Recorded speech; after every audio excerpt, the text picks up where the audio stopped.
Buenas tardes. Vamos a dar comienzo al tercer y último conversatorio que reúne los 10 trabajos presentados sobre el tema 3, Ciencia, Diversidad y Significados en los Museos Universitarios. Recuerden que los trabajos los pueden encontrar en la exposición virtual de póster en el Padlet 3. Agradecemos a los evaluadores de resumen de este eje, a Mariela Zavala de la Universidad Nacional de Córdoba y a María del Carmen Maza de la Universidad de Buenos Aires.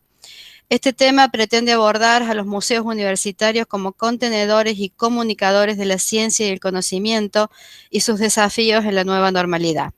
Y algunas de las palabras claves propuestas fueron museos universitarios, conocimiento, cultura, investigación, propiedad intelectual, digitalización, museos virtuales.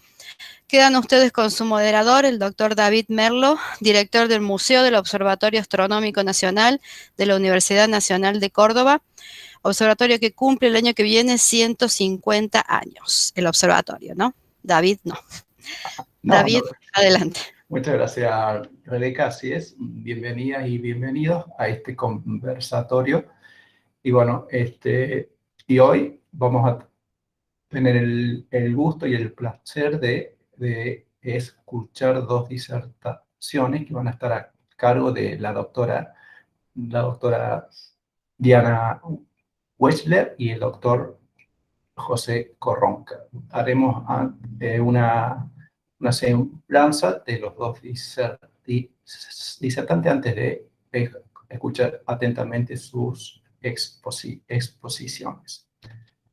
La doctora Diana Wechsler es doctora en Historia del Arte, es directora del Museo y Centro de Arte Contemporáneo de la Universidad Nacional de 3 de Febrero, es investigadora principal del CONICET, dirige el Instituto de Investigaciones en Arte y Cultura de la Universidad Nacional de 3 de Febrero, diseñó y dirige junto a Aníbal Josami la Bienal Sur, que es la plataforma global de arte contemporáneo que se incuba en la mencionada universidad. Además, lleva adelante proyectos de curaduría de investigación. Publica libros y artículos en revistas de su especialidad. Ha recibido becas y subsidios nacionales e internacionales, premios y distinciones. Entre ellos es de destacar la labor de investigación del Senado de la Nación, otorgado en el año 2004, y el Chevalier des Pans Académiques de la República de Francia en el año 2018. Bueno, bienvenida a este conversatorio, doctora Wechsler. Ahora iré a presentar al doctor Corronca, el doctor José Antonio Corronca es director del Museo de Ciencias Naturales, licenciado Miguel Ángel Arra, de la Facultad de Ciencias Naturales de la Universidad Nacional de Salta por concurso, el licenciado y doctor en Ciencias Biológicas con orientación en Zoología de la Universidad Nacional de Tucumán, es investigador independiente de CONICET, es profesor asociado en la cátedra Artrópodos de la Facultad de Ciencias Naturales de la Universidad Nacional de Salta, es director del Instituto para el Estudio de la Biodiversidad de Invertebrados de la Universidad Nacional de Salta, dirigió 11 tesis de posgrado finalizadas y 5 en curso, 20 tesinas de grado, más de 35 becarios a su cargo, tanto de grado como postgrado, y publicó más de 65 trabajos científicos. Bienvenido a este conversatorio, usted también, doctor Corronca. Bueno, vamos a iniciar con la primera disertación de la doctora Wechsler, que está titulada El sistema Muntref entre el laboratorio y el espacio de pensamiento. Así que lo vamos a dejar a la doctora. Yo voy a dejar de compartir la pantalla. Muchas gracias, doctor David Merlo. y gracias al sistema, a la red de museos universitarios por convocar estos encuentros y por esta invitación a compartir la experiencia de Montref. Y me resulta interesante la secuencia de los 3 conversatorios que ritmaron estas 2 jornadas, ya que en el primero, o sea, ciencia y diversidad aparecía como los 2 términos que se mantuvieron. En el primero el acento fue en el público, o los públicos, el segundo en las colecciones y el tercero en los significados. Dado el perfil del sistema Montref, creo que de algún modo voy a atravesar estas 3 dimensiones, y la situación de que además es el último conversatorio, pero también porque realmente creo que es bastante difícil escindir estas dimensiones, por lo menos desde la perspectiva en la que nosotros trabajamos. Comparto ahora la ventana para empezar a ritmar la presentación con estas imágenes que nos muestran o nos sirven para situar a Montref, a este museo de la Universidad Nacional del 3 de Febrero, que es un ámbito que es respecto del museo que dirige el doctor Corronca. Es un museo muy joven, porque también procede de una universidad muy joven, que es la UNTREF, y que tiene una trayectoria intensa, pero bueno, en un tiempo bastante más breve que los 105 que cumple el otro museo, ¿no? Nosotros, el Montref se inauguró en 2002 por una propuesta del rector y con aprobación del Consejo Superior. Inicialmente, en este espacio, el que hoy definimos como el Museo de Artes Visuales, y con un propósito que puede sintetizarse en un lema que nos acompaña desde el comienzo, que es el de arte para todos. Pensando en el espacio museo como un espacio poroso que permitiera articular o dar paso a la comunidad al ámbito universitario. Y esto que dicho así parece muy sencillo, en verdad no es obvio que cualquier ciudadano se sienta habilitado para entrar a ciertos espacios, a ciertos edificios, ni a los museos ni a las universidades. Y en un ámbito como el sitio de radicación de la UNTREF, que es en el conurbano bonaerense, en el primer cordón del conurbano, en donde en 2002 no existía ningún tipo de formación o institución como la UNTREF, ni como el Montref, su museo, y lo más curioso es que siguen sin existir este tipo de instituciones. Crear un ámbito que sirva como espacio de pasaje o como puente entre la universidad y la comunidad, formó parte de los objetivos de la universidad. Pero rápidamente este objetivo apareció superado. Apareció superado justamente porque se trata de un museo universitario, un museo que con el andar del tiempo alcanzó a esta situación que ustedes están viendo en este pequeño mapita casi caricaturesco, que muestra los cuatro espacios en donde se desarrolla Montref.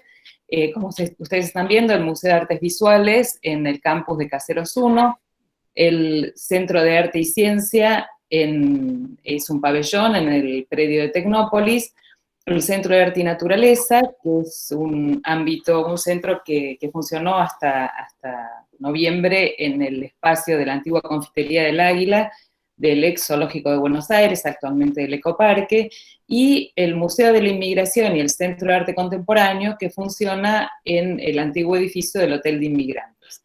Esto nos permite ya situarnos en la dinámica del proyecto, en esta tensión entre laboratorio y espacio de pensamiento, como elegía estos términos para pensar esta presentación, ya que el Montref es un espacio de cruce. Por eso nos gusta pensar a Montref como un un sistema en el que se articulan no solo las carreras o las áreas que lógicamente nos parecerían que tienen que ver con el ámbito del arte y la cultura, que es la comisión específica que tiene este museo, sino que también, y el desarrollo también bastante extenso que tiene la UNTREF de esta área, sino que también decía, es un cruce de caminos con otras áreas, incluso con aquellas que a priori no podríamos imaginar que forman parte que podrían formar parte de esta trama de intereses que participan del desarrollo de MUNTREF. Me refiero, por ejemplo, a ingeniería de sonido, a logística, al Instituto de Políticas de Migraciones y Asilo, por supuesto al Instituto de Investigaciones Históricos, al Instituto de Diversidad Cultural, además de, por supuesto, como decía antes, las carreras y el Instituto de Investigación y sus centros y programas de investigación más ligados al área de arte y cultura, como el Instituto de Investigaciones en Arte y Cultura, su archivo, las carreras de gestión del arte, las varias músicas, artes electrónicas y las maestrías, entre otras, la de curaduría. En este sentido, entonces, si MUNTREF se presenta como un cruce de caminos, también si uno piensa en relación con lo que son los sistemas de museos más convencionales, y justamente no me refiero a nuestros museos universitarios, sino a aquellos museos que necesitan una estructura autoportante porque necesitan generar todos los recursos o contratarlos, la situación virtuosa que nosotros encontramos en MUNTREF es la posibilidad de desarrollar cada uno de los proyectos desde las distintas áreas de trabajo. Por eso, cada proyecto se presenta como un desafío en el que, por un lado, hay líneas de investigación con las que se están trabajando y que establecen las líneas de trabajo de los MUNTREF, pero a su vez, a partir de esas líneas se realizan invitaciones a otras áreas para llevar a cabo desarrollos específicos. Esto nos lleva a una situación especialmente virtuosa por la posibilidad de establecer diálogos entre áreas disciplinares muy distantes, y hay un ejemplo que me resulta especialmente gráfico e interesante, que tiene que ver con las maneras en que en un espacio de excepción, como puede ser el espacio del arte, se juegan los significados y las prioridades en términos de desarrollo, ¿no? Teníamos que resolver una situación sonora de una instalación, y para eso teníamos un equipo integrado por estudiantes de la maestría en artes electrónicas y estudiantes de ingeniería de sonido. Esto llevó a dos soluciones en pugna. La de los estudiantes de artes electrónicas estaba mucho más cerca de la resolución estética del problema sonoro que planteaba esa obra, pero estaba mucho más lejos de la resolución técnica. En cambio, los estudiantes de ingeniería de sonido discutían que la solución estética que habían dado los estudiantes era sucia, que cómo podían permitirse ese sonido. Y la solución técnica que ellos habían propuesto, por supuesto, era impecable. De esta discusión entre un sonido sucio, que era la necesidad estética de la obra del artista francés para el que se estaba trabajando, que era Christian Boltanski, frente a las necesidades técnicas, mostraron una vez más, y en este ensayo que fue hace bastante tiempo, mostraron la riqueza que puede tener el encuentro de perspectivas diferentes, algo que cultivamos especialmente en MUNTREF.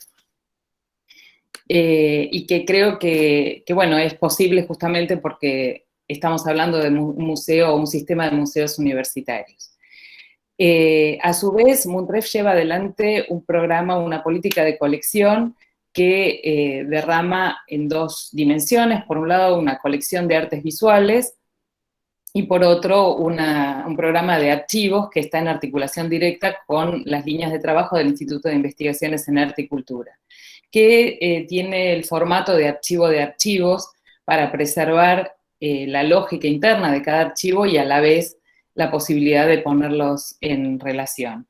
Y por otro lado, tiene la misión de permitir el acceso público y gratuito de forma digital a todos los fondos que van llegando.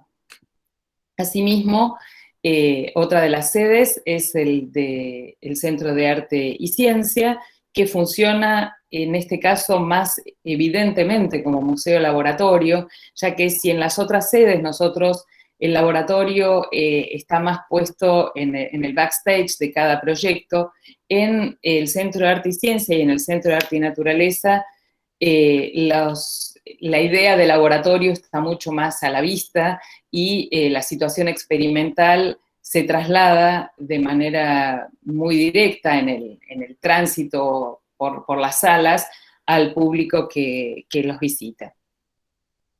Por otra parte, y yendo a un contexto muy, muy presente, este programa Arte para Todos y toda esta política que veníamos llevando adelante como MUNTREF desde 2002 y sus sucesivas expansiones, nos llevó a un umbral de incertidumbre, como a todos, en marzo, cuando estábamos a punto de inaugurar todo un programa de muestras ligado a artistas mujeres, artistas que nunca habían tenido una muestra en Buenos Aires, dos artistas claves de la escena artística internacional, dos artistas italianas, como son María Lai, la artista conceptual, y Bruna Espósito, que estaba en el Centro de Arte Contemporáneo, más la artista tucumana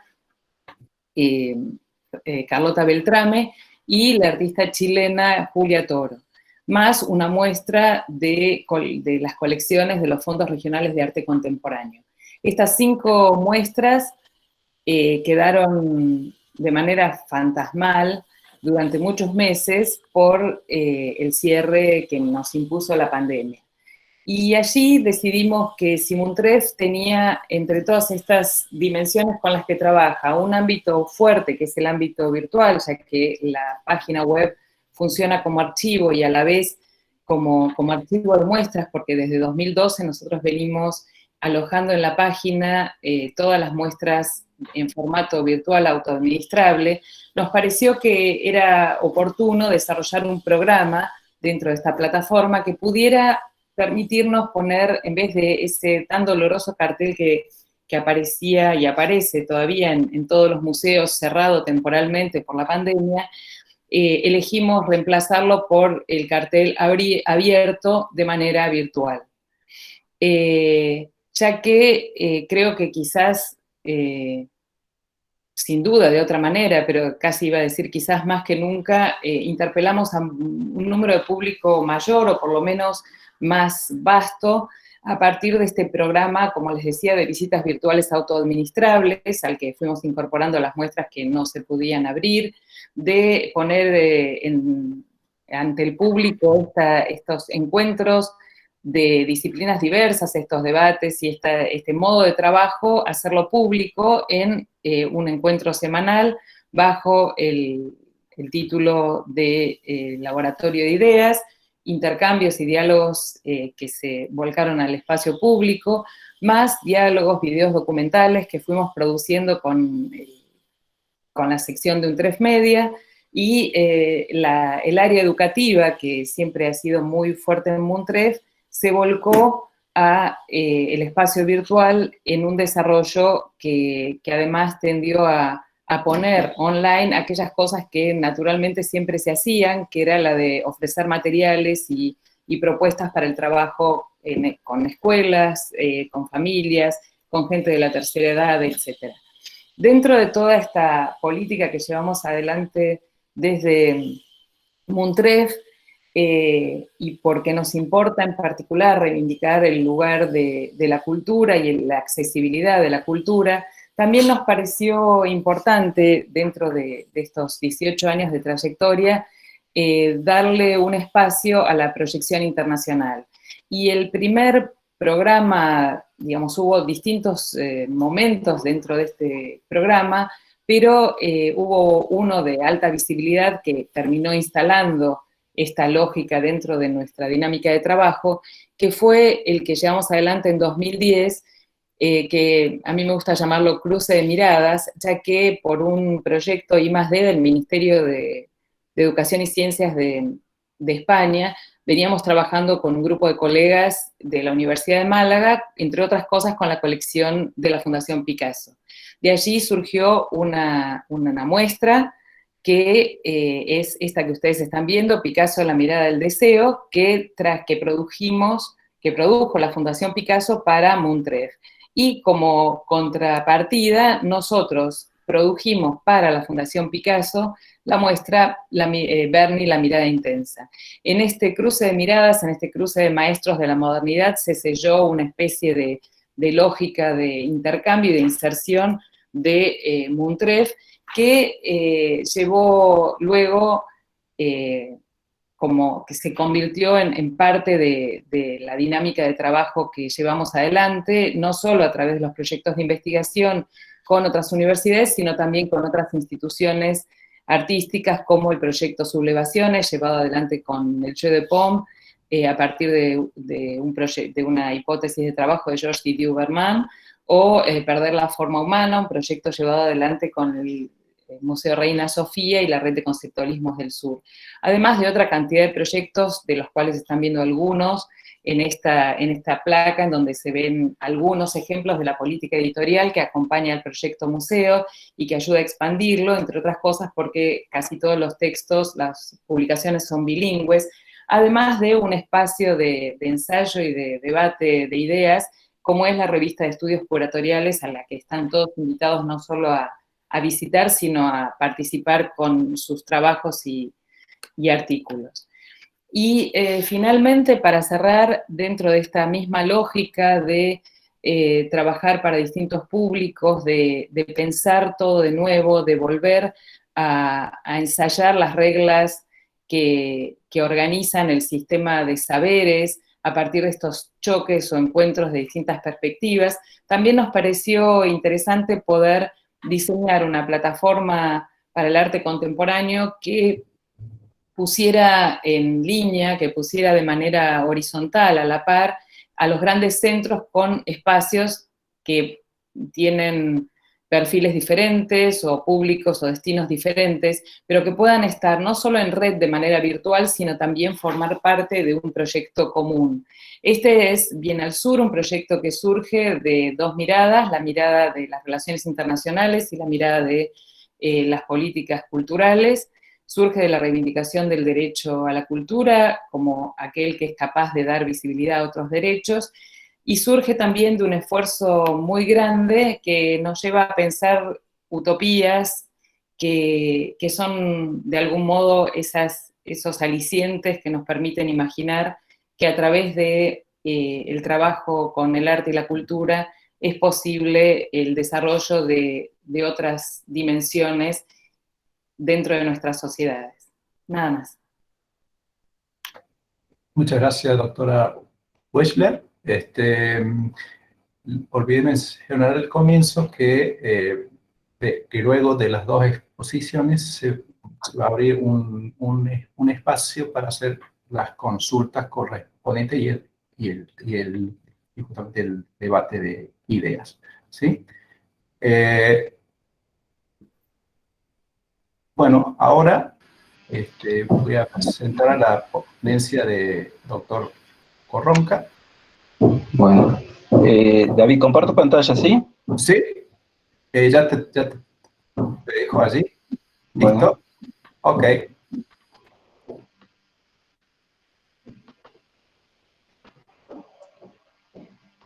¿Ahí pueden verlo? Ahora se está empezando, ahora se está cargando, sí. ¿Listo? Bueno, buenas tardes. Primero quisiera, agradecer a los organizadores por haberme invitado a participar de este conversatorio, y voy a hablar un poco sobre los desafíos del Museo de Ciencias Naturales, licenciado Miguel Ángel Arra, de la Universidad Nacional de Salta, en la comunicación del conocimiento científico. Un poco de historia. Nuestro museo también tiene una historia bastante antigua. Fue creado en 1881 como el primer museo de Salta, que era el Museo de Historia Natural, que era provincial. Luego ese museo pasó por muchas etapas y muchos nombres y muchos edificios, hasta que en el año 50 pasa a formar parte de lo que fue el Museo Provincial de Ciencias Naturales, en el año 51 se crea la Escuela Superior de Ciencias Naturales y allí surge la carrera de Biología y la carrera de Geología en ese ámbito, y en el año 53 se crea la Facultad de Ciencias Naturales de Salta, dependiente de la Universidad Nacional de Tucumán.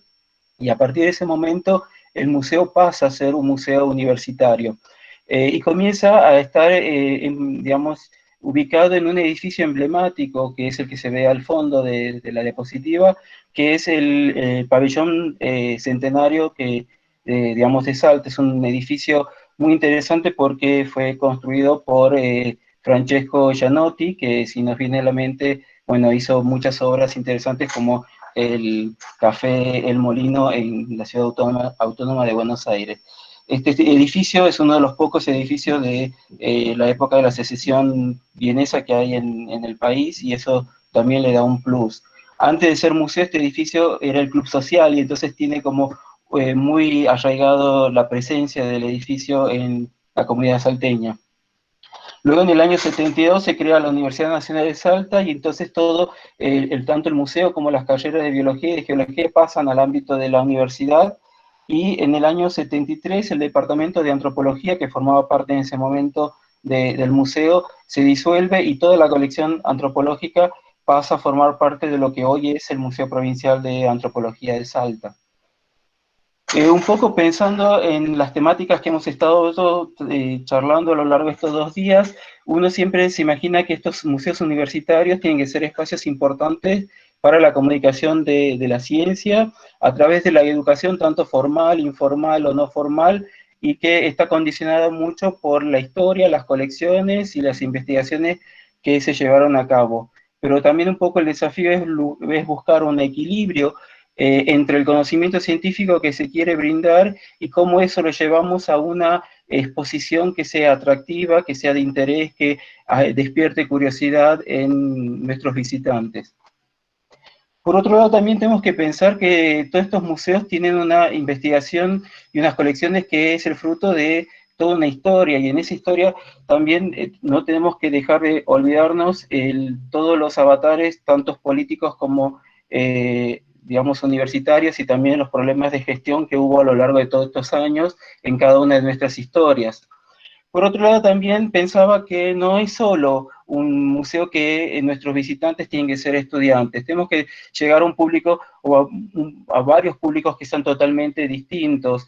Por lo tanto, tenemos que ser muy cuidadosos en el tipo de material y de objeto que nosotros queremos mostrar, cómo vamos a contar una historia para que esa historia llegue a un público que no solamente son estudiantes. Y en el caso de Salta se complicaba un poco más porque Salta es una ciudad, es una provincia donde el turismo es muy importante, y también tenemos que atraer a turistas nacionales e internacionales. Por otro lado, no solo era mostrar colecciones, entonces ahí también es importante, y hoy también se habló bastante sobre eso, que tenemos que elegir cuáles eran los elementos que vamos a mostrar y cómo fusionábamos ese conocimiento científico con el contexto social, y eso también abre muchas puertas y posibilidades para estos museos universitarios. Y otro de los aspectos que también me quedó y que nosotros lo trabajamos mucho en el museo es que los guiones educativos deberían fortalecer y apoyar la enseñanza de todos los niveles, y de esa manera también quizás poder salvar algunas lagunas del conocimiento popular. Pero siempre tenemos 2 grandes problemas, y que, bueno, nuestro museo tampoco no está exento de eso. Uno son los problemas económicos que tenemos todos los museos universitarios, básicamente bajos presupuestos, poca gente capacitada para, digamos, trabajar en los museos, y otro es que tenemos que lograr que haya una mayor concurrencia de público. Y para ello, yo creo que los gestores universitarios de estos museos tenemos que ir ayornándonos a las nuevas tendencias museológicas, y tenemos que empezar a abrir un poco la cabeza de que tenemos un público que cada vez es mucho más digamos, crítico, y a la vez tiene que empezar a participar mucho más y de manera activa en cada uno de los cambios que uno quiera proponer en los museos. El desafío que tuvimos nosotros desde la gestión, yo llegué al museo en octubre del 2018, después de un museo que había pasado por 10 años sin director. Eso complicaba bastante porque veníamos con un museo que tenía exposiciones permanentes desde hacía más de 15 años que se habían mantenido casi invariables.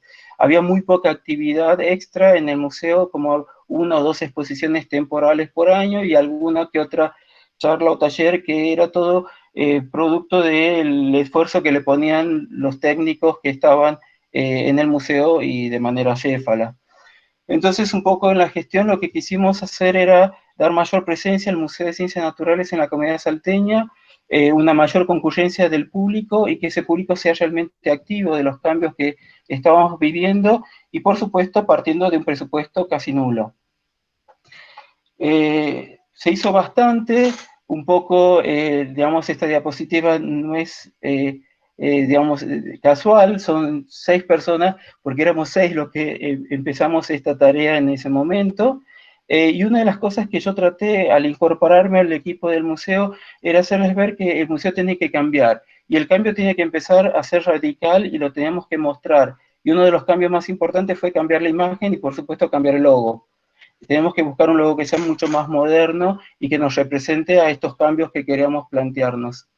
Se hicieron algunas actividades a lo largo del 2000, bueno, desde el 2018 al 2019 y a principios de este año, en las cuales tratamos de ir modernizando las exposiciones, fuimos agregando nueva información, incorporamos códigos QR en las vitrinas, reordenamos y refaccionamos varias salas, entre ellas las de aves y las de peces, modificamos completamente la idea de la sala de paleontología, que era una de las más nuevas que había en el museo en ese momento, ya tenían unos 10 años, pero había que darle un giro total, con videos explicativos sobre la evolución de la biota en la Tierra, sobre qué eran los fósiles, cómo trabajan los paleontólogos, todo esto con un grupo muy importante de comunicación de la universidad y, por supuesto, de la cátedra de paleontología. Pudimos abrir la sala de mineralogía, que era una sala que, si bien el museo había surgido con las colecciones minerales, esa colección se había perdido y la exposición había dejado de estar en el museo hace 30 años. Entonces logramos recuperar esa colección y pusimos una primera etapa de exposición de esa sala. Actualmente, en pandemia, nos regalaron también una nueva colección de mineralogía que va a formar parte de este patrimonio y de estas exposiciones. Y en enero de este año abrimos una sala que se llama Diversidad para Curiosos, que era un espacio muy pequeño, pero era nuestra sala lúdica que tuvo bastante aceptación. Por otro lado, siempre quisimos plantearnos exposiciones temporales que sean diferentes a lo que se venía haciendo, y nos planteamos la primera exposición para la Noche de los Museos en el 2018, en diciembre, que fueron muestras multisensoriales, partiendo de instalaciones como si fuese una gran caja negra y sobre la cual uno tenía que ir descubriendo distintos organismos. José, sí. Me parece de que no está avanzando tu presentación. No, está en la misma. Ah, es la misma. Ah, bien. Es una sola. Ok, gracias. Si quiere vamos marcando. Y después pensábamos que el paleoarte también era importante, hicimos 2 muestras de paleoarte, y también hicimos muestras de fotografía sobre diversidad de murciélagos y sobre la importancia de la conservación de los mismos, y una muestra bastante importante sobre ilustración científica, que participaron los docentes investigadores de la universidad con una gran cantidad de fotografías, y queríamos explicar también la importancia que tenía ello, la historia de la ilustración, y también seguir un poco con la temática de los microscopios y que aprendan un poco más. Y se hizo también una muestra bastante interesante desde imágenes retroiluminadas. El museo también tiene muchas actividades que son educativas, o sea, establecimientos primarios y secundarios van a visitar, y por lo tanto lo que hicimos a fines del año pasado y para implementar para este año, que al final no se pudo por la pandemia, era que todas las visitas guiadas del museo tenían un único guión, y lo que pretendíamos era acompañar a la enseñanza en la primaria y en la secundaria, y para eso se plantearon distintos guiones siguiendo los ejes temáticos de cada curso y de cada grado, con actividades previas para ir al museo, en el museo, y otras para evaluación, para que nosotros después tengamos un feedback de cómo fue la visita y qué lograron los docentes en sus aulas. También los alumnos de la universidad van a hacer las prácticas profesionales de la carrera de profesorado en ciencias biológicas. Los biólogos y los geólogos también hacen actividades que algunas terminaron formando parte de esta sala de diversidad para curiosos. Hicimos talleres de ilustración científica y también hubo becarios. Y también abrimos un espacio para otras universidades que puedan ir a hacer alguna práctica o algún trabajo dentro del museo, y también establecimientos terciarios que enseñan biología. Por otro lado, nos planteamos otros tipos de actividades, como era avistajes de aves con el Club de Observadores de Aves Salta, talleres para enseñar a dibujar a padres y a niños, por ejemplo, dinosaurios, otros talleres que se abrió al público en general, organizados por el museo, por los docentes de la universidad o por el municipio. Hicimos charlas, conferencias y formamos parte de eventos que son muy importantes para Salta, como es la Noche de los Museos y el Día de los Museos. Esto es coordinado por la red de museos provinciales, y si bien nosotros no formamos parte de ellos, nos invitan constantemente y nosotros participamos de todos los eventos, y eso también nos hace como integrarnos un poco a esa red provincial de museos. Y planteamos también que había un público al cual no podíamos llegar porque nuestro museo es muy popular, pero no, había un grupo de gente a la cual no podíamos llegar. Entonces se nos planteó tratar de reconstruir lo que antes ocurría en ese museo, en ese edificio. Entonces nos planteamos realizar conciertos de música clásica, medieval y coral. En total fueron 6 en el año pasado, que logramos que entre casi unas 900 personas de un público que no iba normalmente al museo y que luego llevaron a sus hijos o a sus nietos. Y hicimos un evento interesante que era la noche de brujas en el museo, con una muestra que iba a durar solamente, era una instalación que iba a durar 3 horas. Tuvimos una aceptación tan grande que había colas para poder entrar al museo, y la tuvimos que habilitar 6 horas, entró casi un poco más de 1.200 personas en ese tiempo, y la tuvimos que habilitar 2 días más para toda la gente que no pudo entrar. Y otra de las cosas interesantes de esta asociación con los museos provinciales es un proyecto que íbamos a empezar, digamos, la primera etapa en abril de este año, que al final por la pandemia no se pudo hacer, pero el proyecto era el Museo de Ciencias Naturales visita al MAN. El MAN es el museo más importante que tiene la provincia de Salta, que es el Museo Antropológico de Alta Montaña.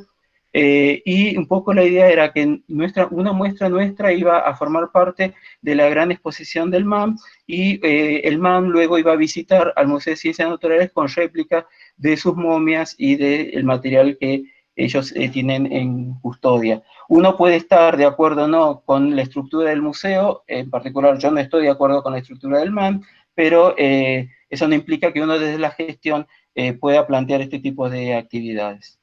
Un poco esto, así terminamos un poco en noviembre del año pasado, ya éramos 10 personas, y un poco las imágenes de algunos cambios que nos planteamos en el museo.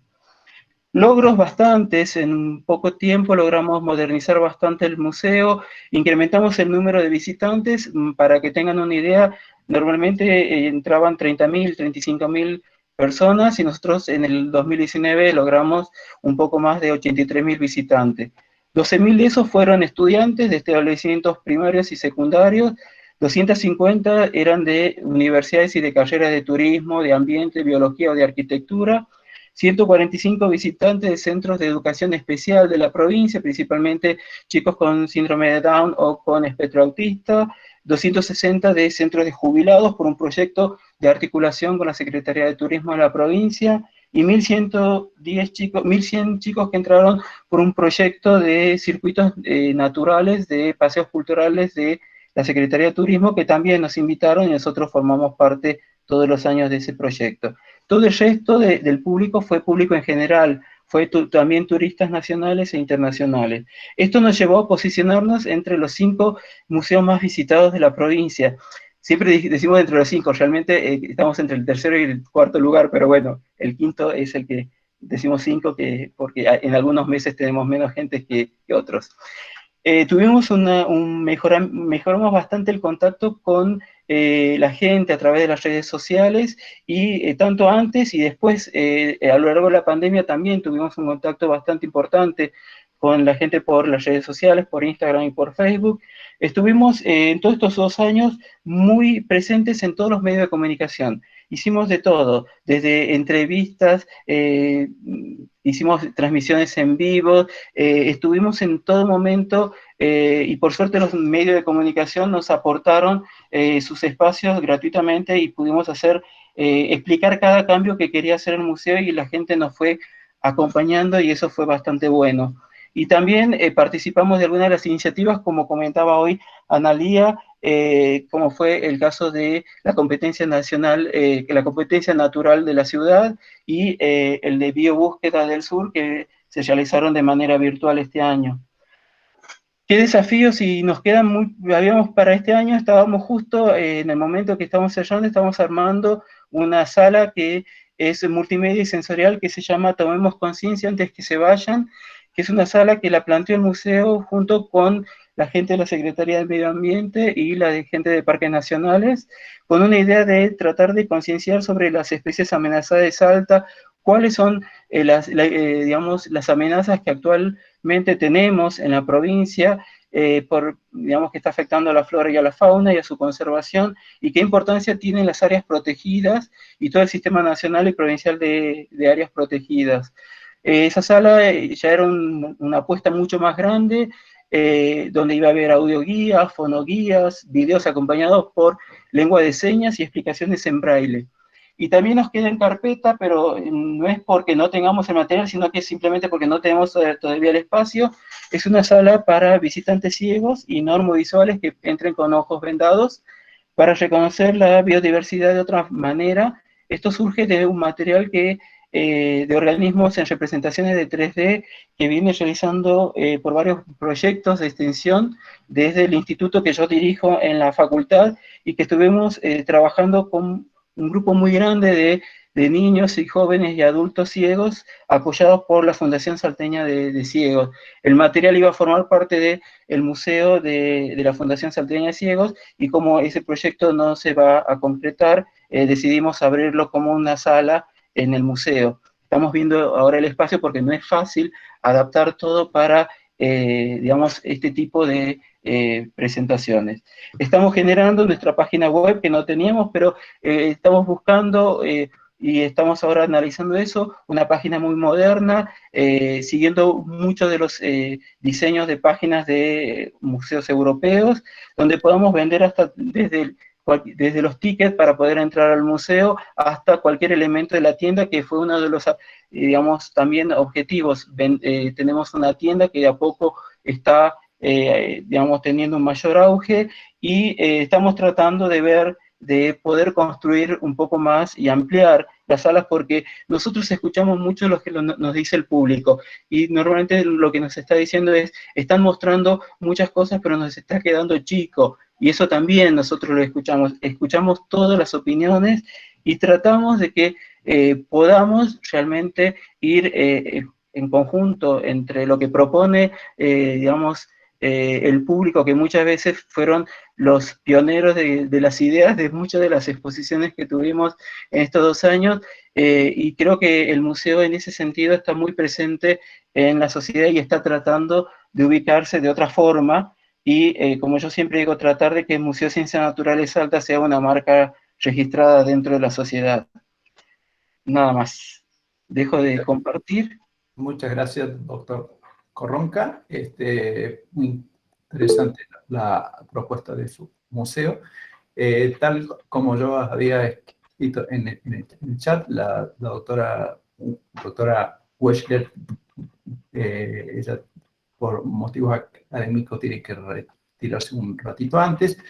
Y bueno, si ustedes van al chat, ahí se le ha formulado una pregunta, y había un interesante intercambio entre ella y Guadalupe. Entonces, si la doctora Weschler quisiera ampliar un poquitito más esa... Sí, yo quería acotar una cosa, sí, en relación a cuestiones que se comentaron en otros momentos de este encuentro entre ayer y hoy, y el comentario que hizo sobre el cierre José, que me parece que hay algo que integra los propósitos de todos los que estamos atrás de un museo universitario, que es algo que viene de muy lejos, que es el espíritu de la reforma universitaria de 1918, ¿no? Cuando yo por temas que tienen que ver con mi tesis, allá lejos y hace tiempo, embarcada en los años 20, me encuentro con la noticia que al principio cuando la leí me pareció que eran estas cosas que uno dice, bueno, debe ser algo que está puesto así, pero que lo dijeron en ese momento, pero no era así, que es que la primera radio universitaria se fundó en la Universidad de La Plata en 1922 y fue la primera del mundo. Y cuando yo lo leí, me puse a buscar, encontré fuentes, las discusiones en el consejo y demás, y exactamente, eso fue exactamente así. Y lo que fundamentaba esto era cumplir a través de la radio universitaria la posibilidad de transferir esos conocimientos a la comunidad, digamos, de hacer circular socialmente los conocimientos que se incubaban en la universidad. Pasando el tiempo, creo que quienes estamos hoy a cargo de estos espacios tenemos en mente la misma misión, ¿no? Porque creo que un museo universitario que se queda encerrado sobre sus propias investigaciones o sobre sus propios muros, se pierde la chance de encontrar la misión social de la universidad, que no es solo la de construir conocimiento y desarrollarlo, y a su vez transmitirlo, bla, bla, bla, todo lo que sabemos del circuito académico, sino que también es poder dar acceso a esos conocimientos de las maneras que sean posibles y con todos los matices necesarios para que sean accesibles a la mayor cantidad de gente posible, para hacer de cada espacio de arte, como nos gusta a nosotros cerrar cada uno de nuestros textos, un espacio de pensamiento. Por eso yo había elegido esto de entre el laboratorio y el espacio de pensamiento, porque en verdad yo pensaba cuando José comentaba cómo habían ido cambiando las exposiciones, los formatos, realmente no es obvio que una muestra tenga que tener un formato siempre igual, o no es obvio que haya que para que un museo enseñe tenga que estar plagado de textos y decir esto se circula así, se circula así, y toda la normativa. Quizás podemos empezar a pensar que la mejor manera, o una de las maneras posibles, es desactivar todos esos dispositivos normativos y empezar a pensar de nuevo de qué manera invitamos a que el espectador sienta que ahí él puede construir su relato. Y voy a decir animaladas porque yo no sé nada de ciencias naturales, pero que puede ir a ver un dinosaurio y darse vuelta y encontrar un murciélago y hacer una síntesis que le sirva a él para pensar. Y a su vez, bueno, dado que parece que el murciélago es el que nos puso en esta situación, empezar a pensar en eso también, ¿por qué no? Claro. Mira, aquí Guadalupe pregunta, ¿tu opinión de las narrativas de la ficción en los museos universitarios? Bueno, si entiendo la pregunta, creo que yo tengo una visión extrema sobre esto y me encanta discutir con nuestro secretario de investigación, que es Pablo Jakowski, seguramente lo conocen, fue decano de exactas y es un científico con todas las letras, o sea, de esos científicos duros, entonces me encanta discutir con él sobre que todos son relatos y todas son convenciones. Por lo tanto, si convenimos que ciertas lógicas funcionan de una manera, ahí hay una ficción también, está la ficción de creernos que esta secuencia es así. Por lo tanto, es bien interesante pensarlo en términos de ficción. No lo digo para desactivar los saberes en el sentido más significativo del saber, sino para desactivarlo en el sentido de la obediencia, de poder pensar de nuevo esos saberes y encontrar otras preguntas o encontrar otras vías para enseñar y para aprender y para seguir buscando, ¿no? En ese sentido, creo que jugar a que todo es una posible ficción nos sirve para pensar. No sé si iba para allí la pregunta. Sí, no sé si Guadalupe, si querés activar el micrófono y ampliar esa pregunta. Sí, era eso. Bueno, después acá tengo otro comentario en el chat, del chat, perdón, de David, Paul. ¿puedo Sí, agregar sí, una? sí, Que José. me parece muy interesante lo que plantea Diana, y una de las cosas que a nosotros nos pasó en el museo, y creo que fue lo primero que yo planteé, porque no es fácil llegar a un grupo que ya viene trabajando hace años y uno quiere tratar de romper un poco esquemas.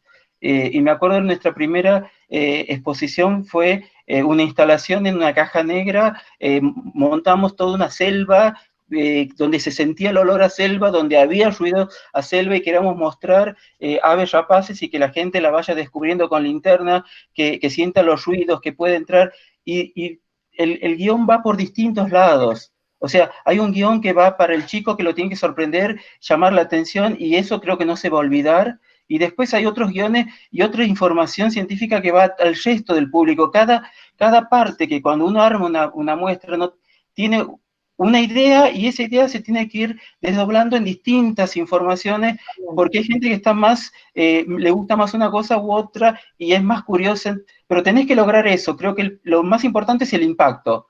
Si vos lográs el impacto, ya tenés a un público ya ganado, que son los niños. De eso te llevan los padres, y así cada uno va a encontrar dentro de una simple exposición distintos relatos, dentro de una misma idea simple, que puede haber sido para un niño mostrarle aves rapaces, por ejemplo.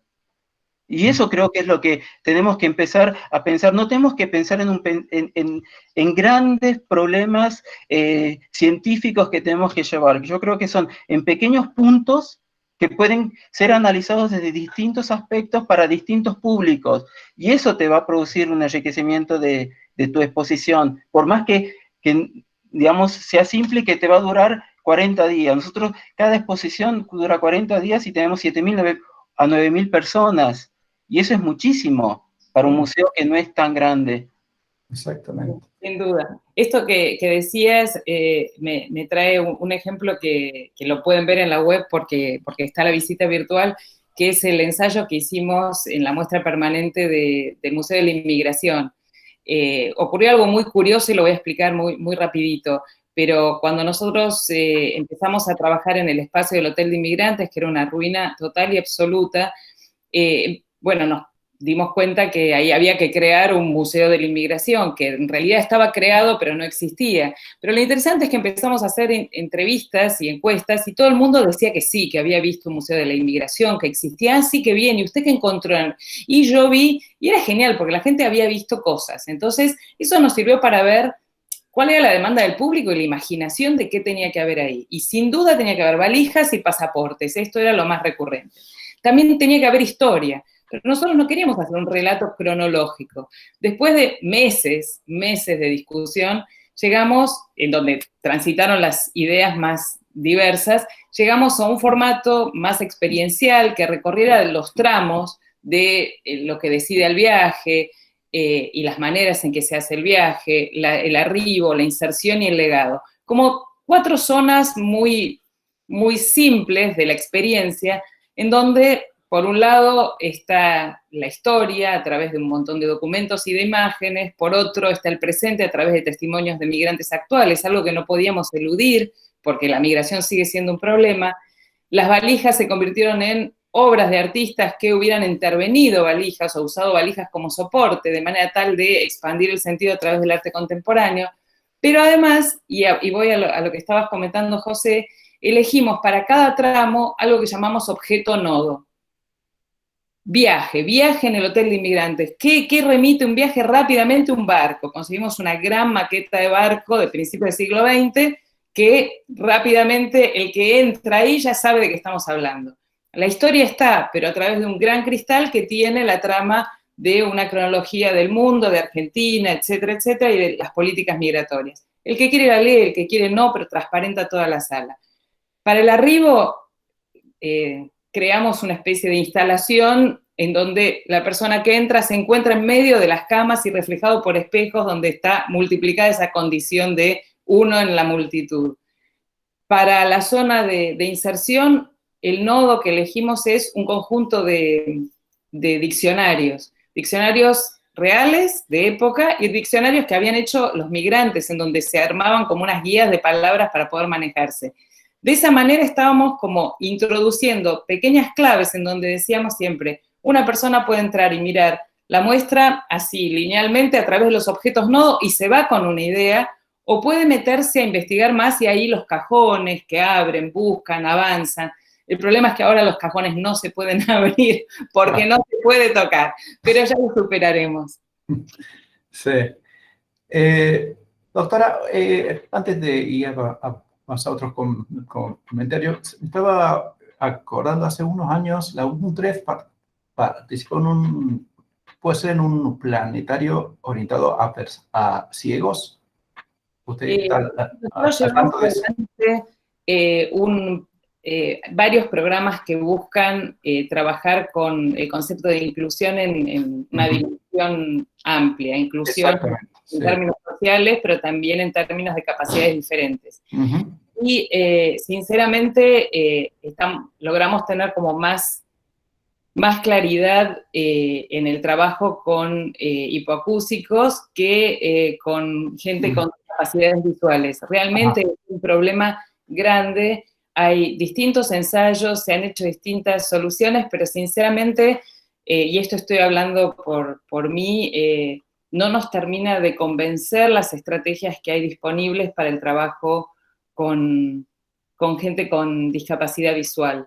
En general se apela a situaciones descriptivas, se apela al tacto, se apela a transferencias de formas por tacto que no es evidente que para transferir problemas de la visualidad, eso, por lo menos de lo que pasa con las artes visuales, eso, resulte eficaz, ¿no? Yo creo que sigue siendo un problema. En realidad lo hemos trabajado más como problema, como preocupación, que como solución, que todavía no la encontramos. No la encuentro. Bien.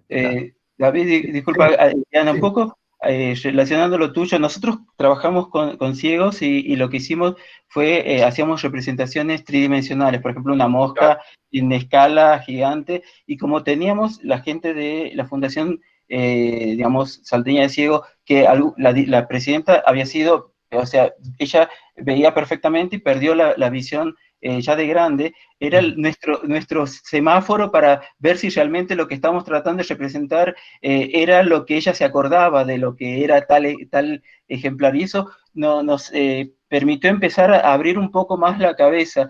Y yo me acuerdo haber ido al museo en Madrid, al Teflológico, donde uno es increíble porque uno puede tocar y empiezas a darte cuenta de toda la capacidad que puedes hacer. Lo que pasa es que también es toda una infraestructura que hay que pensarla. Vi, por ejemplo, obras de arte, estuve en una muestra de Van Gogh donde había uno que podía ir a tocar. Bueno, el Museo del Prado ahora también tiene algunas obras que están haciendo. Yo creo que tenemos que empezar a ver la beta y empezar a practicar. Nosotros tenemos una impresora 3D que nos compramos con ese proyecto para empezar a hacer varias de las obras que van a estar expuestas, y otras las hicimos a mano, pero yo creo que también tiene que quedar en claro que si vos armás una sala que es para ciegos, las personas que son armovisuales tendrían que poder entrar y darse cuenta y que tome conciencia entrando a una sala con los ojos tapados, porque hemos hecho muchas veces esos experimentos y esas prácticas con la gente de la Fundación de Ciego, para que se dé cuenta de que es una persona que ve de otra forma. Exacto. Sin duda. Igual creo que para transferir los contenidos y las imágenes, la experiencia visual de los objetos de un museo de ciencias naturales, creo que es un poco más directa que transferir la experiencia visual de una obra de 2 dimensiones de artes plásticas, ¿no? O sea, las experiencias, por ejemplo, en el Prado o en otros museos, las meninas yo las puedo traducir a texturas a través de las telas, a través de la piel, etcétera. O sea, todo eso lo puedo traducir a texturas. Pero creo que igual sigo sin tener las meninas. No por sobredimensionar la visualidad, sino porque creo que en todo caso hay una mediación del discurso que habría que incorporar, y que bueno, siempre el no vidente se va a quedar con la perspectiva del que hizo la mediación, ¿no? Claro. Esto es un poco inevitable. Es inevitable, exactamente. Bueno, recomiendo la lectura en el chat, que hay algunos intercambios muy interesantes de experiencias. Bueno, y comentarios, hay felicitaciones a los dos expositores por sus charlas. Mirta Bonín, por ejemplo, dice, José da una idea clara de los problemas crónicos de los museos universitarios y del compromiso que asumen con tanta creatividad y poniendo el cuerpo, las y los trabajadores en estos museos. Es muy real eso.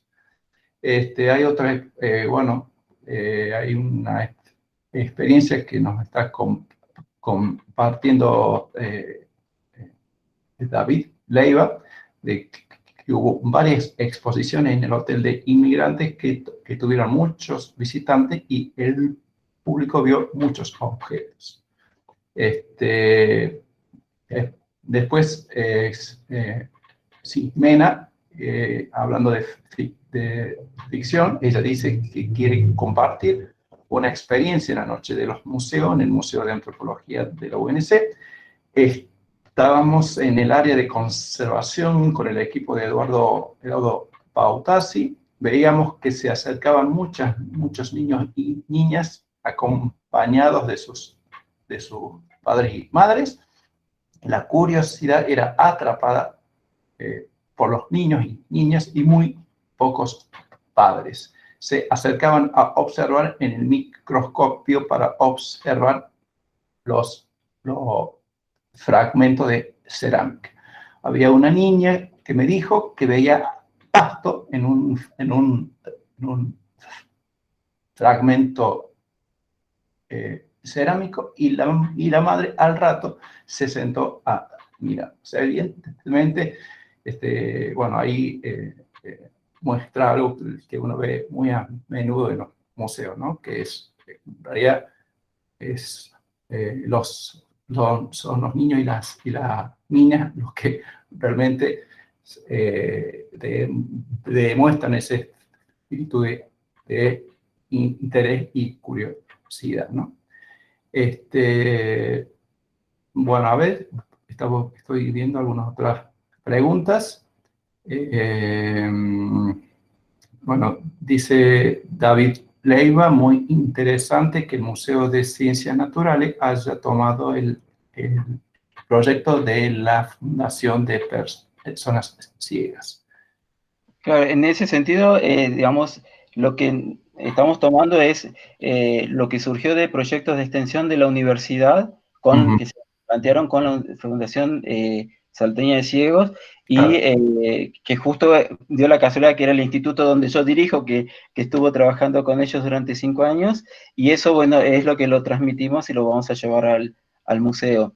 Y digamos, ya estuvo la gente que trabajó con ellos, viendo qué espacios podían ser, y nos dijeron, este sí, este no puede ser, entonces estamos, digamos, trabajando con eso, pero es muy interesante. Yo creo que como experiencia va a ser bastante productiva, porque es un sector de un público que hoy por hoy nos está costando, porque las pocas veces que fueron al museo, terminamos haciendo como una visita en particular con ciertos elementos que ellos pueden tocar, pero la verdad es que queremos mostrar y contar una historia que ellos puedan entender y que se sientan incluidos, y eso creo que también es la finalidad del museo, que todo lo que uno puede contar puede ser contado y que todos sean receptores de ese mismo relato que hay en el museo. Y eso creo que lo vamos a ver si lo logramos con esa muestra.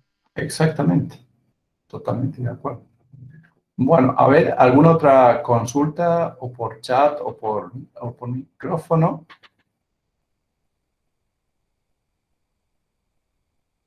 Bueno, dice David Leiva, este caso en una experiencia en caso inverso, y eso me parece muy valioso. Después alguna otra consulta, además de las continuas felicitaciones a los dos expositores. David, yo una sola cosa Sí. quisiera acotar, porque bueno, Sí, cuando sí, sí.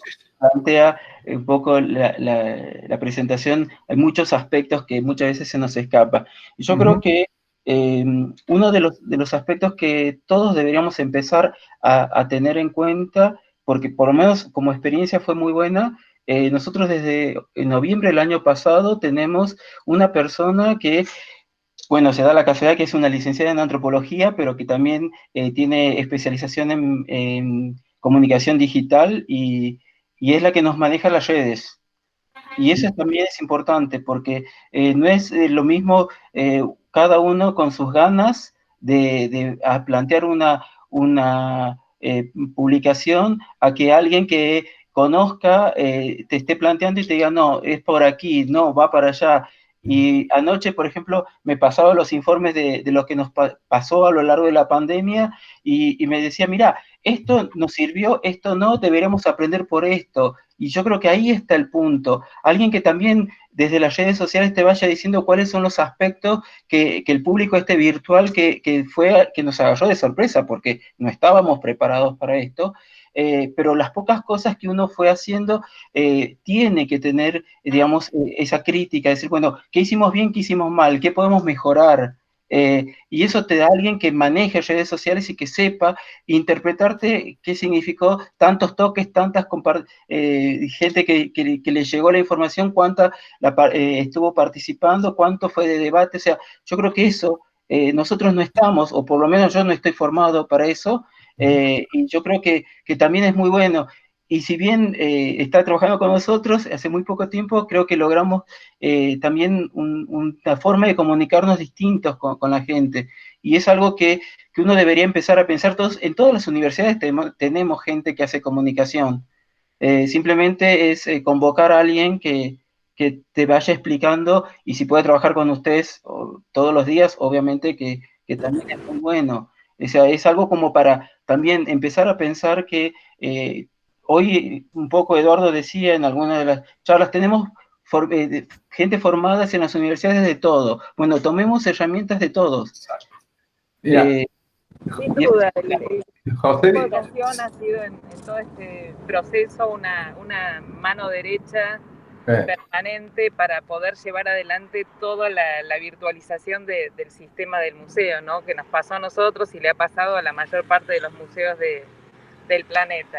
Y estoy con barbijo porque, bueno, ya tuve que salir, pero me di cuenta que puedo seguir en la reunión en esta modalidad. Un poco raro, pero bueno. José, mira, si yo de aquí te pudiera dar la mano, te la daría, porque es así, el Museo del Observatorio, en mi caso particular, ha cambiado rotundamente cuando empezamos a trabajar justamente al lado de una experta en comunicaciones, porque es la que realmente nos da las variables que hacen falta para visibilizar las actividades, porque esto de las redes es lo que vos has dicho, uno tiene a lo mejor una formación muy cientificista y bueno, pero esto es otra cosa, o sea, el poder visibilizar las actividades en un museo se necesita otro tipo de conocimiento que, o sea, obviamente que uno debería también capacitarse en estos temas, ¿no? Pero muchas veces las actividades que uno hace no es únicamente en el museo, y bueno, pero si hay profesionales que justamente están dedicados a eso, es un aspecto hoy para mí imprescindible. En eso comparto plenamente. Sí, y David, otra cosa Sí. también que tiene que ver, hoy escuchaba y ayer también que muchos de los que estamos, digamos, al frente de los museos, hacemos nuestra tarea por extensión de funciones. Bueno, yo creo que soy de los privilegiados que no. yo soy, digamos, director porque lo concursé al cargo, es un cargo que existe de planta de personal superior. Claro. Y yo estoy totalmente dedicado al museo, o sea, yo desde hace 2 años pedí licencia en CONICET, pedí licencia en la universidad, voy de vez en cuando a dar una clase en la universidad, pero estoy totalmente todo el día en el museo, y eso también te puede generar, y eso es algo que tendríamos que empezar a pensar desde los museos universitarios, que para que haya un crecimiento también tiene que haber gente que esté todo el día dedicado a esto y pensando en eso. Yo tengo mis becarios y todo lo demás en la universidad, vengo, los veo, pero mi centro y eje está en el museo. Y eso creo que como experiencia a mí me sirvió mucho darme cuenta, porque cuando a mí me plantearon que salía ese cargo, por ejemplo, y uno de los requisitos era que tenía que dejar todo, yo empecé a pensar, digo, ¿qué hago? Pero la verdad es que es muy gratificante estar al frente de un museo y estar todas las horas pendiente desde qué está pasando, qué puedo mejorar, hasta, no sé, un día, de los primeros días que yo llegué al museo, bajé y había 3 chiquitos ahí que los padres habían dejado, me los habían entrado, los dejaron en el museo, se fueron a hacer compras y yo les hice una visita guiada y ahí me di cuenta a dónde querían ir y qué era lo que querían. No quería el relato que uno quería contarles, sino ellos querían el propio. Y ahí empezamos a darnos cuenta que deberíamos empezar a hacer relatos distintos. Y yo creo que eso también hace mucho que podamos cambiar los museos. Y yo creo que es eso. Debemos empezar a pensar que todos los museos universitarios deberían tener cargos de gestión y técnicos y todo lo demás, porque no todos somos museos grandes, pero necesitamos de toda esa gente que tiene que estar. Y si no hay, y bueno, tenemos que generar, como yo siempre dije, mucho público que me permita tener algo de superávit para poder contratar a la gente que me haga falta. Claro. Y eso es importante también, tener un apoyo, digamos, de las autoridades, tanto de la facultad como de la universidad, como decir, bueno, maneja tu propio presupuesto y podés hacer todos los cambios que uno quiera. Por lo menos en los 3 años que me toque de gestión. Después veremos si concurso es nuevo o no. Pero bueno, pero con ese tiempo sí. Sí, eso es una realidad que por lo menos a todas las personas que yo escucho que trabajan en los museos universitarios pasa, ¿no? Y bueno, y eso es algo que justamente hay que elaborar una política que optimice el desarrollo de las actividades de los museos, porque muchas veces, o la mayoría, es mucho el tiempo en que uno tiene que emplear, y eso y eso hace que en las otras actividades académicas, bueno, uno no la realice con todo el tiempo que se debe, o que no alcance el tiempo, ¿no? Porque el día lamentablemente tiene 24 horas. Eso es irremediable, ¿no? Bueno, ¿algún otro comentario, opinión? Yo quería agregar Sí. al comentario de recién de José y tuyo, David, Sí. y alguien que puso presupuesto, que creo que eso es un detalle no menor, pero además de presupuesto, ingenio, y también creo que yo quiero subrayar algo que planteé en la presentación, en esa imagen de los engranajes. Creo que en la medida que el museo universitario se piensa en el centro y no como satélite de un área o de un sistema académico, empieza a ser pensado desde otro lugar y empieza a tener más recursos humanos, más recursos, porque comunicación de universidad empieza a trabajar con el museo, el área educativa empieza a tener su especificidad, las distintas carreras, el trabajo de pregrado, de posgrado empieza a hacerse en relación con los proyectos de investigación, empiezan a tener un campo de aplicación o de experimentación en el ámbito de estos centros o museos. O sea, hay una tarea a explorar de parte de quienes estamos a cargo de las áreas de investigación y de museos, que es la de profundizar las articulaciones para mejorar las condiciones en uno y en otro campo, ¿no? Creo que esto enriquece las dos cuestiones. El no escindir una dimensión de la otra, no escindir la investigación de la formación, ni tampoco de las posibilidades de que esto llegue a un público más amplio. Creo que hay que buscar de encontrar la forma para que este círculo virtuoso realmente pueda entrar en funcionamiento.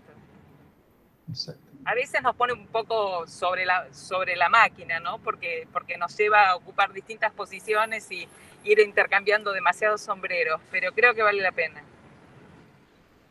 Realmente vale la pena, sí. Muy bien. ¿Algún otro aporte? Estoy revisando el chat.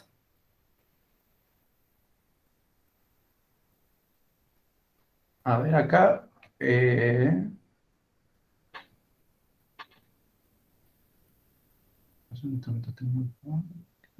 Acá sí, Roberto hace un aporte tecnológico que dice que acaba de aparecer un instrumento tecnológico llamado OR-CAM Mayaish que permite la visualización en ciegos, reconocimiento de patrones 3D y muchos más.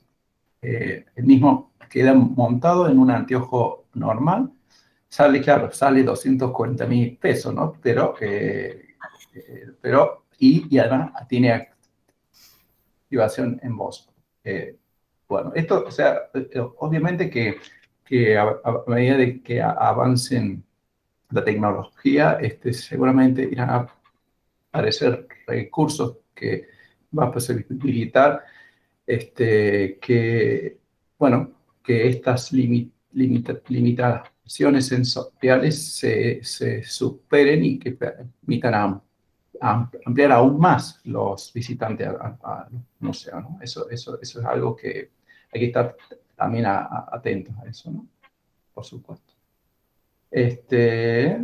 Después, a ver, bueno, no hay más comentarios. No sé si alguien quiere cerrar, porque yo al final tengo hecho una invitación, pero bueno, al final de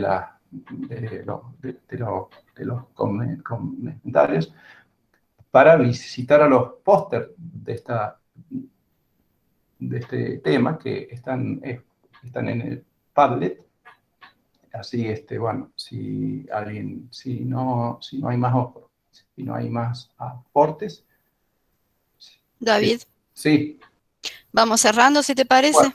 Bueno, listo, entonces. Vamos a agradecer, por supuesto, todos los reconocimientos que nos están poniendo en el chat, pero ya saben, porque seguramente ustedes han organizado estas cosas, que sin los participantes la organización prácticamente es vacía.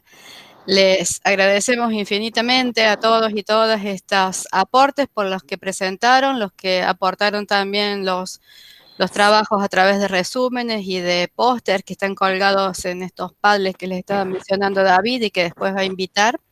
Sí, los invitamos a la noche de museos que inició la Universidad Nacional de Córdoba.